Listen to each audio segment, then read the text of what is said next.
At some point today, you will look at yourself in the mirror and notice something you do not like, a part of your body that feels wrong, too large or too small, too soft or too rough, not what it should be, not what you see in the images that surround you every hour of every day.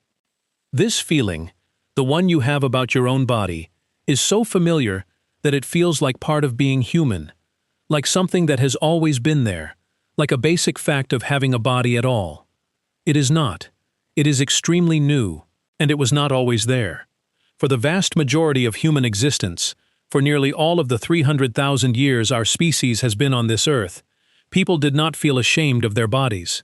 Not because they had perfect bodies, not because they were all lean and symmetrical and conventionally attractive, but because the concept of evaluating your body against an external standard of how it should look did not exist in any meaningful way. The shame you feel about your body is not a natural human experience. It is a manufactured one, and understanding exactly how it was manufactured changes everything about how you relate to the body you are living in. Let's go. Start with what body shame actually requires to exist, because it does not arise spontaneously. It requires specific conditions. Body shame requires a standard, a picture of what a body should look like, an ideal against which your actual body can be measured and found lacking. Body shame requires comparison. You need to be able to see your body against other bodies, not the real, varied, imperfect bodies of people who live and work beside you, but idealized representations of how a body could look under the best possible circumstances. Body shame requires privacy and isolation. In a community where bodies are naturally visible in daily life, swimming, working, sleeping together, physical contact, the body is not something separate and hidden that you examine in private. It is simply how you exist in the world. Ancient humans did not have access to idealized body images. There were no photographs, no painted ideals circulated across society, no filtered representations of human bodies visible at scale. The only bodies they ever saw were the real, varied, functional bodies of the people around them. Bodies that were lean from physical work and irregular eating, marked by the work of survival, shaped by use rather than by aspiration. In a world where the only reference point for what a human body looks like is other real human bodies doing real work, there is no ideal to fall short of. The body simply is what it is. It works or it does not work. It is strong enough or it is not strong enough. But it is not wrong in the way modern bodies feel wrong. Wrong in its appearance. Wrong in how it looks when examined against something else. The other thing ancient humans did not have was privacy around their bodies. They lived in close physical proximity to their entire community. They slept together. They worked together in ways that involved physical contact and shared physical effort. They bathed in rivers.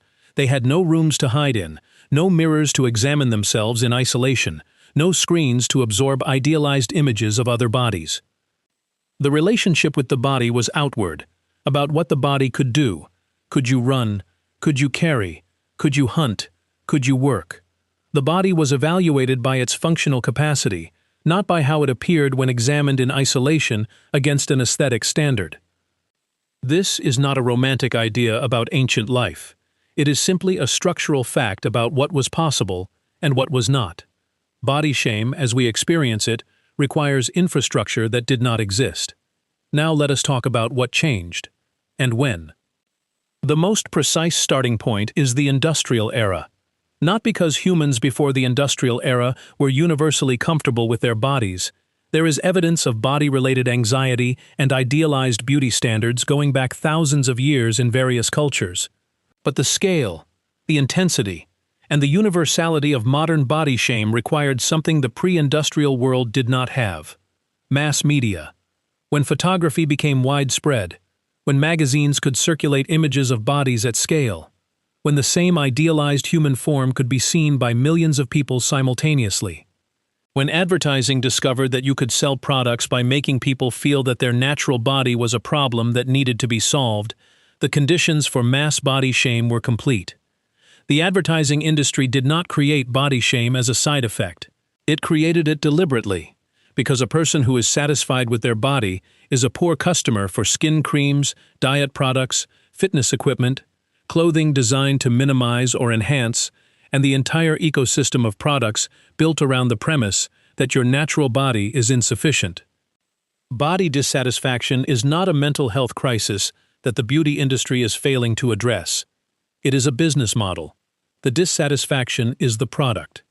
And then came social media, which did not invent the mechanism, but accelerated it to a scale and intensity that no previous generation had experienced.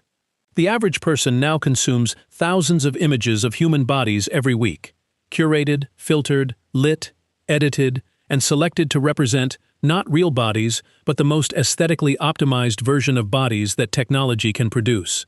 And the brain, which evolved to evaluate its social position relative to the bodies it saw in a community of 150 real people, is now receiving this signal from a community of millions of idealized ones. You are not failing to measure up to real human bodies.